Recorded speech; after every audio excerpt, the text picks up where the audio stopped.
Mr. David Davis. Thank you, Mr. Deputy Speaker. The story I will tell this evening starts with understandable public anger at the failure of both business and state during the 2008 financial crisis and the massive institutional failures to bring real villains to justice. The regulators, the US Department of Justice and the Serious Fraud Office rushed to assuage that anger and deliver convictions, but failed to do the work necessary to properly fulfil their task. Instead, they effectively delegated investigation to the banks, allowing them to offer up middle-ranking scapegoats so they could avoid prosecuting the directors of disaster that actually ran the banks. Whilst the real villains got off scot-free, the scapegoats, including some whistleblowers, faced coercion and injustice. Their lives were destroyed by a totally inadequate regulatory and judicial system.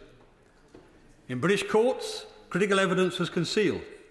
In America, the DOJ used tactics that amounted to judicial blackmail. The result was serial miscarriages of justice. 37 people were prosecuted, 19 convicted and 9 jailed simply for doing their jobs. Their prosecutions prompted not by complaints from victims, but by a political and tabloid firestorm. So how did this happen? Most of the critical data and facts I will cite come from a 7-year evidence-gathering exercise by Andrew Verity, the BBC's economics correspondent, who will be publishing a book on the subject shortly. And I'm very grateful to Mr. Verity for sight of his work and his data. In 2010-2012, the Libor scandal first came to light. It was reported that bankers at major financial institutions had colluded to manipulate the London interbank offered rate, or Libor.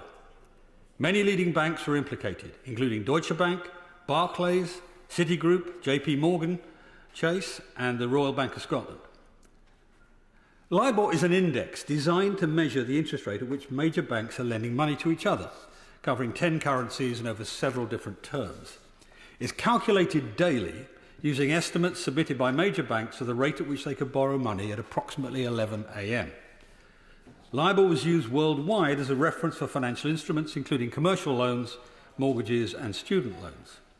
At its peak, it underpinned $350 trillion of financial instruments.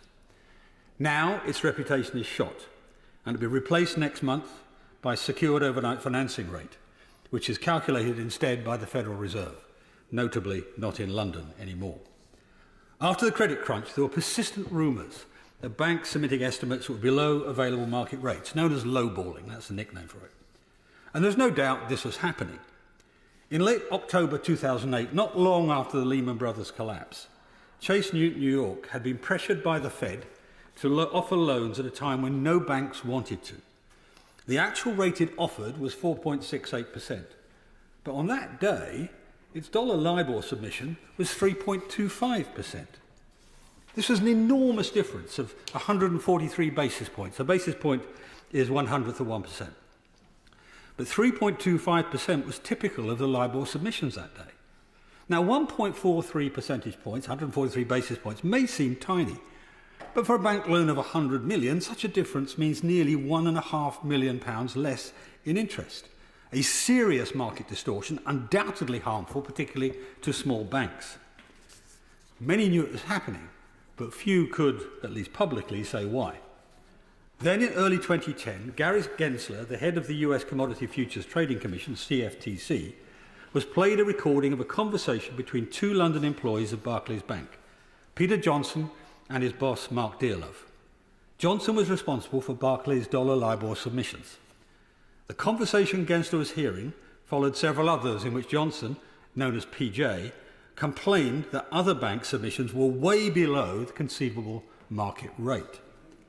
PJ had been resisting senior-level instructions to lower Barclays' rate to stay in the pack of other banks.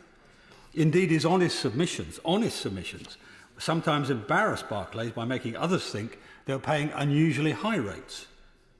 Now, the first voice on the tape was Dearlove's rather cut-glass diction. He said, "The bottom line is you're going to absolutely hate this, but we've had some very serious pressure from the UK government and the Bank of England about pushing our Libors lower." Johnson protested. "So I should push them below a realistic rate of where I think I can get money?" Dearlove came back. PJ, I'm on your side 100%. These guys don't see it. They're bent out of shape. They're calling everyone from Diamond to Varley, the senior directors. You and I agree. It's the wrong thing to do. These guys have just turned around and said, just do it. Now, what that whole recording revealed was two Barclays employees agreeing to rig Libor, albeit reluctantly, and albeit instructed by the British state through the top leadership of Barclays. The Libor investigation began once Gensler at the CFTC heard that recording. He had a crime in his hands, as it were. But it was not bank directors and executives or senior Bank of England and Whitehall officials who will be pursued. Prosecutors increasingly switched their focus away from the state-sponsored lowballing it discussed towards something wholly different, requests from traders to Libor submitters for high or low settings that would protect their trading positions. Now, the regulators had outsourced their investigations to external lawyers hired by the banks themselves. Most of their evidence was collected by these bank investigators, particularly evidence passed from Barclays investigators to the CFTC. But these lawyers made fundamental errors. Most notably, for Barclays and UBS, they did not examine crucial documents, including the emails of senior executives, the real bosses. This was the first instance of a common theme, the scapegoating of low-ranking bankers by prosecutors, by courts, by directors and executives. Once the scandal became a news item, Barclays sacked low and middle-ranking employees like PJ who were involved. Their legal support was sharply cut off. But not all faced the same treatment. Dearlove, for example, heavily supported by lawyers paid for by Barclays, pointed out that the instruction to lowball had come from the Bank of England and Whitehall.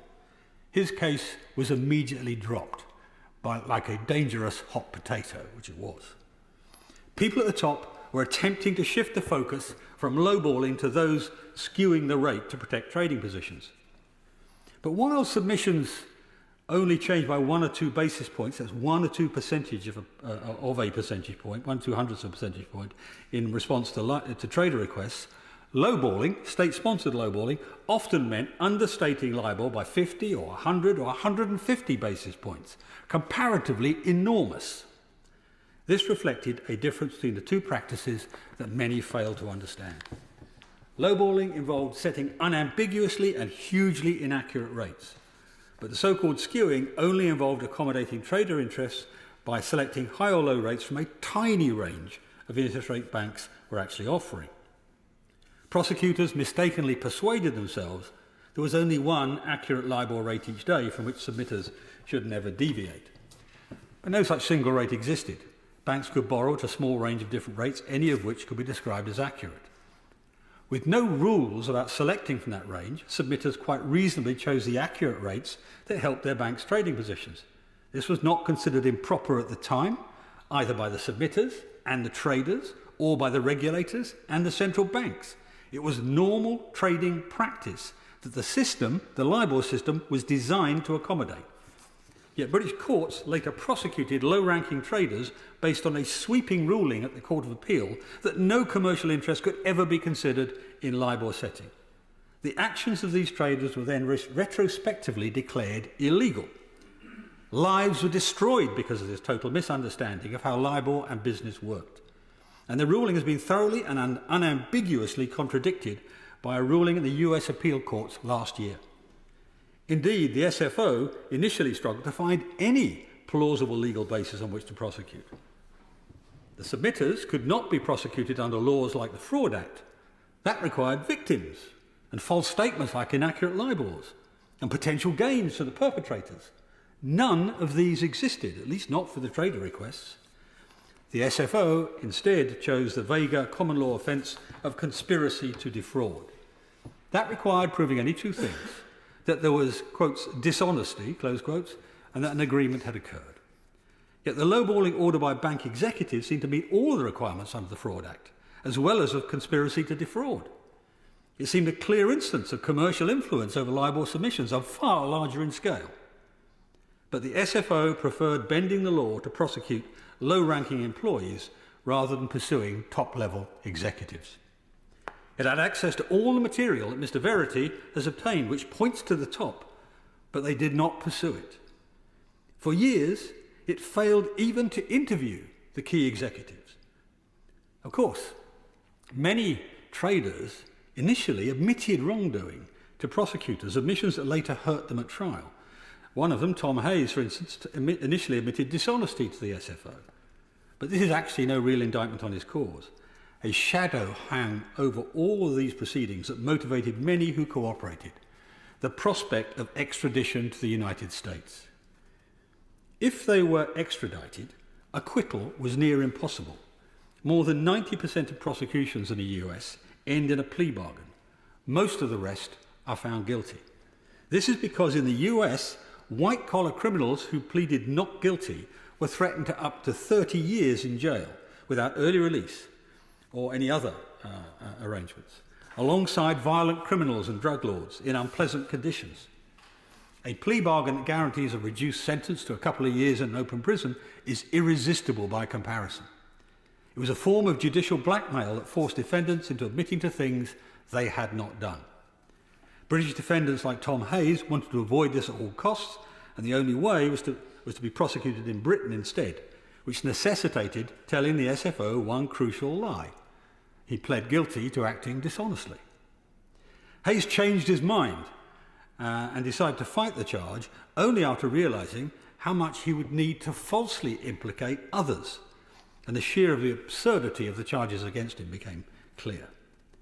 But Hayes' judge, who described the case as open and shut before the trial began, ruled that no commercial interest could ever be legally considered by submitters. The Court of Appeal upheld that absurd ruling, providing the legal underpinnings for later convictions. If applied consistently, then Barclays directors, Bank of England officials and British Bankers Association would all have been implicated. All had effectively instructed lowballing or misreporting, but the ruling has never been applied to those at the top. Instead, Hayes got a 14-year sentence, more than an average manslaughter sentence, for something previously considered normal practice. The SFO approached other traders for testimony to buttress its case, but everyone had engaged in the same behaviour that Hayes was accused of, because they saw it as normal commercial practice. But the SFO saw no reason to stop. Instead, it found John Ewan from the BBA and Saul Hayden Rowe to act as expert witnesses. They testified that derivatives traders could never request changes to LIBOR submissions. Yet, as the SFO knew, Rowe was not an expert on LIBOR. And in another trial, Ewan would contradict himself by saying it actually was permissible to submit LIBORs within the market range for commercial reasons. Not to mention the fact that BBA had itself encouraged banks to adjust its LIBORs in the past. An abundance of evidence that would have shown that what Hayes was doing was normal and indeed permitted by regulators and central banks, and that evidence was either suppressed or not disclosed. The theme repeated itself throughout the trials. Important evidence was withheld. The evidence offered came from non-experts or people who knew about or had condoned the behaviour. The same would happen in trials relating to Euribor, the euro equivalent of LIBOR. The founders of Euribor had written rules for submission when they launched the benchmark and were willing to testify that commercial influence was welcome, expected, allowed for. But the judge refused to hear the evidence and ruled it was impermissible for submissions to be influenced by trading positions. Not everyone faced that kind of trial. A recent judgment in America cast doubt on every conviction that relied on sweeping rulings about commercial influence. In January 22, a US appeal court ruled in US versus Connolly and Black that trader requests, the basis of every single conviction, were not illegal. This shatters the foundations underpinning the ruling by the UK Court of Appeal. This ruling was by the Appeal Court for the Second Circuit, the circuit that includes New York and which would have judged an enormous volume of alleged financial crime. It had a very, very high degree of financial expertise, this particular court, and we should place significant weight on their expertise. Their ruling makes Britain a global anomaly. the only place where traders were locked up for something wrongly and retrospectively declared illegal. Indeed, the French, German and Japanese authorities never considered trader requests a crime and even refused British requests to extradite traders. These miscarriages of justice are scandalous, but perhaps just as serious was the attempt by the British and American establishments to hide their involvement in similar behaviour and failure to apply the law equally and fairly. At its worst, it involved potential perjury in key trials. At other points, it involved possibly misleading a committee of this House. In 2012, a then Deputy Governor of the Bank of England told the Treasury Committee he had only learned of lowballing in the last few weeks, unquote. Yet there appears to be damning evidence this was untrue, including meetings, phone calls and sworn testimony to US authorities. It was also claimed that there were no Bank of England instructions to change Libor submissions, but evidence uncovered by Mr. Verity suggests this is also untrue. And the explanation offered to the committee that a misunderstanding caused traders to believe the bank had instructed lowballing is undermined by evidence that bankers had already received instructions prior to that misunderstanding. And if it was a misunderstanding, no attempt seems to have been made to rectify it. Moreover, the recording of Mark Dearlove and Peter Johnson I quoted earlier was not shown to the Treasury Committee, despite Barclays knowing about it at the time, and it was only exposed in 2017 by BBC's Panorama programme. If it had been shown, it would have thrown doubt on any denials about government pressure. Several people who could have contradicted evidence before the committee were never called to give evidence. Mark Dearlove, for example, Peter Johnson, the two sides of that tape recording, traders and submitters who could have revealed information about any instructions, and of course the senior Whitehall officials behind much of the pressure, including Gordon Brown's policy chief and the second permanent secretary at the Treasury. The response to the scandal was itself scandalous. Every part of that public response, the convictions, parliamentary investigations, decisions not to investigate, were at best extremely questionable.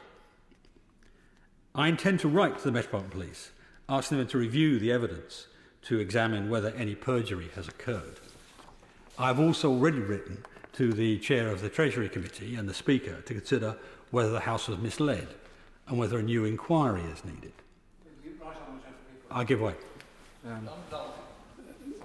Mr Deputy Speaker, can I thank the Honourable General for bringing this scandalous miscarriage of justice before the House.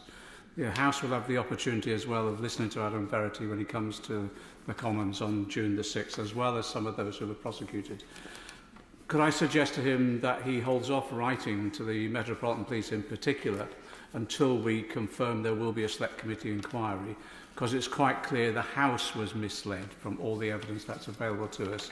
And I wouldn't want a police inquiry to start to impede a House inquiry before we get all the full evidence.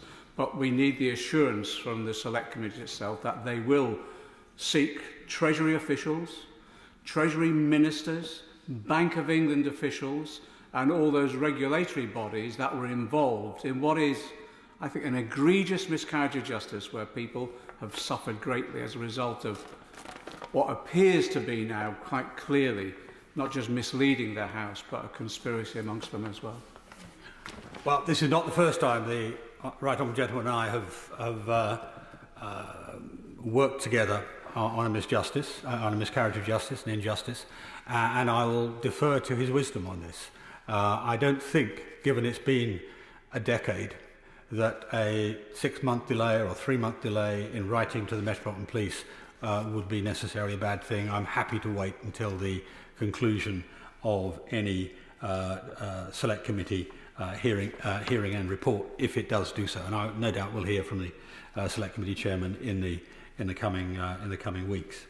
Now, just to come to a conclusion on this, the former Lord Chancellor, Lord Mackay, who's seen this, said that the whole affair presents a serious challenge to the fairness of our system, and the question of law after the US judgment is more than worthy of consideration by the UK Supreme Court.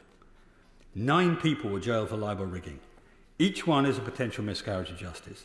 People who lost their careers, their reputations, their savings, their marriages and their liberty. Their families' lives were destroyed. Their cases demand a proper re-examination, preferably by the Supreme Court.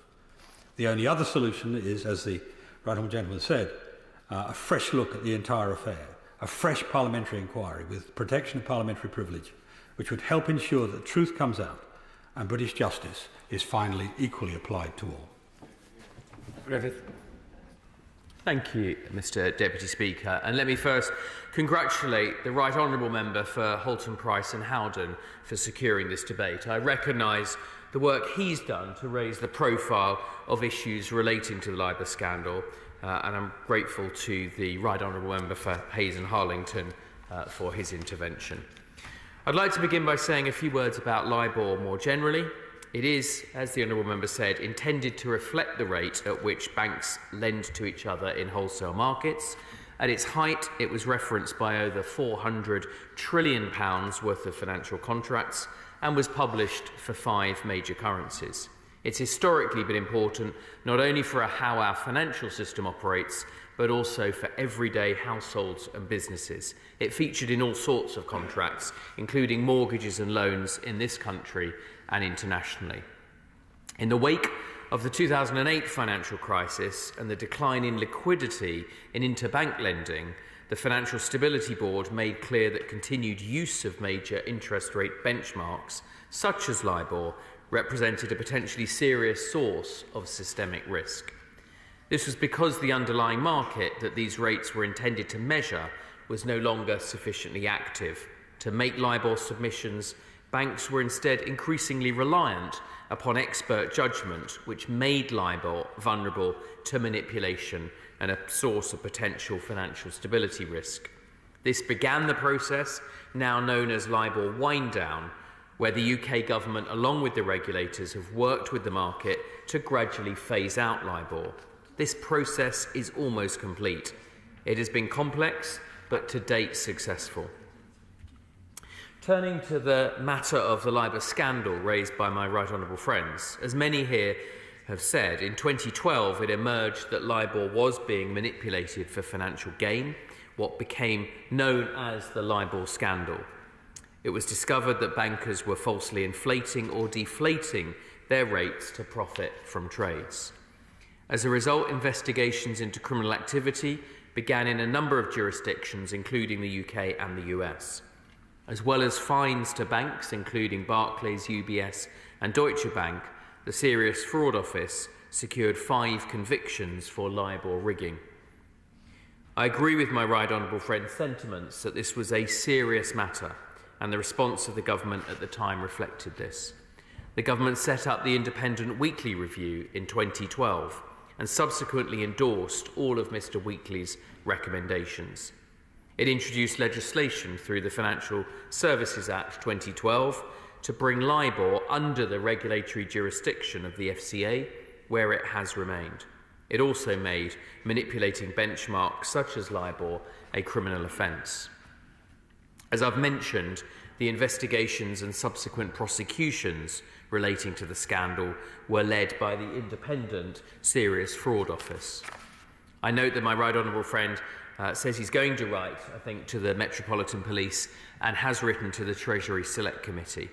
He'll understand that it would be inappropriate for me to comment from the dispatch box on any individual cases or the specifics of these cases. I can say the government's position on financial market abuse is clear.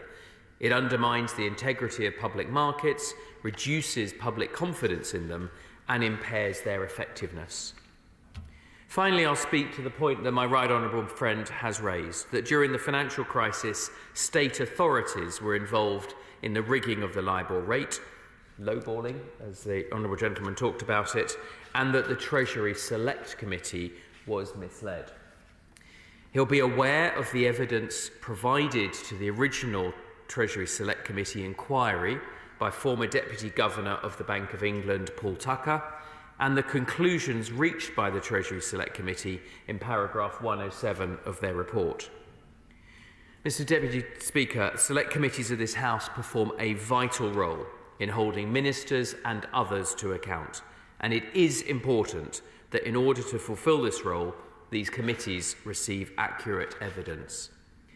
It would, however, be a matter for the Treasury Select Committee and the relevant witnesses to respond as needed, and I, like he, look forward to hearing the response of the chair of that committee. Finally, Mr Deputy Speaker, as a fellow parliamentarian, I thank him for using his significant authority in this place to raise this important matter. I hope he will be content if I conclude my remarks with the hope that the UK will always uphold the integrity of our markets as well as fair justice for those who work in them.